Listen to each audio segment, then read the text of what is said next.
ఇవాళ మనం తెలంగాణ స్టైల్లో సర్వపిండి ఎలా చేసుకుంటామో చెప్తాను. ఫస్ట్ పల్లీలు ఇలా చేసుకోవాలి. తర్వాత దాంట్లో కొంచెం కొత్తిమీర, కరివేపాకు వేయాలి. తర్వాత కొంచెం గార్లిక్ వేసుకొని తర్వాత పిండి వేయాలి ఒక 2 డబ్బాలు. తర్వాత కారం వేయాలి కొంచెం, ఒక 1 టీ స్పూన్.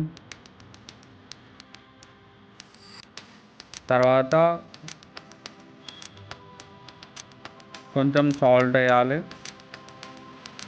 సాల్ట్ వేసి బాగా మిక్స్ చేయాలి. దాన్ని మంచిగా అయ్యేటట్టు మిక్స్ చేసి దాంట్లో కొంచెం ఆయిల్ లేకపోతే కొంచెం నీళ్ళు పోసుకొని దాన్ని బాగా మిక్స్ చేసి ఒక ముద్దలాగా తయారు చేయాలి.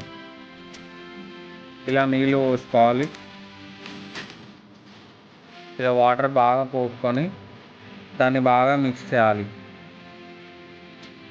ఒక పెద్ద ముద్దలాగా తీసినాక ఇలా చేయాలి.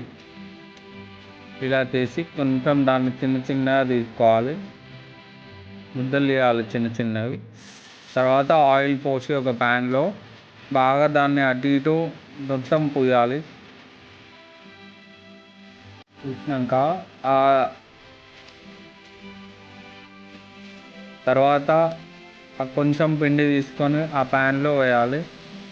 ప్యాన్లో వేసి ఒత్తుకోవాలి. మొత్తం ప్రెస్ చేయాలి. బాగా ప్రెస్ చేసి ఆ గిన్నె మొత్తం సరిపోయేటట్టు మెత్తగా బాగా ప్రెస్ చేయాలి.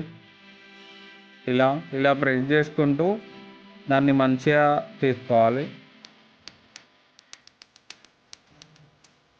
ఇలా మొత్తం స్ప్రెడ్ చేయాలి ఆ గిన్నెని మొత్తం. తర్వాత మొత్తం అయిపోయాక ఇలా హోల్స్ పెట్టాలి. దానికి బాగా మంచిగా మాడాలి అంటే, బాగా హీట్ కావాలంటే ఇలా హోల్స్ పెట్టుకొని పెట్టాలి స్టవ్లో.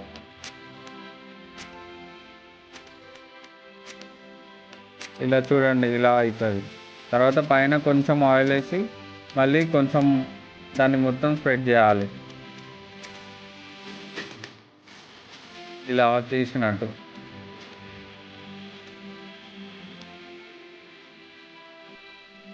మా నాన్నమ్మ చేసిన సర్వపిండి నాకు ఎంతో బాగుంది. మీరు కూడా మీ ఇంట్లో చేసుకోండి. రేపు సండే కదా వస్తుంది. ఇలా బాగా మొత్తం దాన్ని స్ప్రెడ్ చేయాలి ఆయిల్.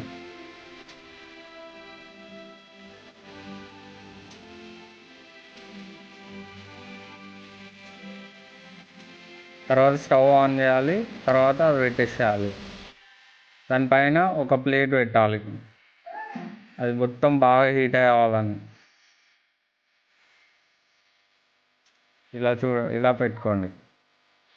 తర్వాత ఇలా మాడినాక దాన్ని మొత్తం తిరిగేసేయాలి.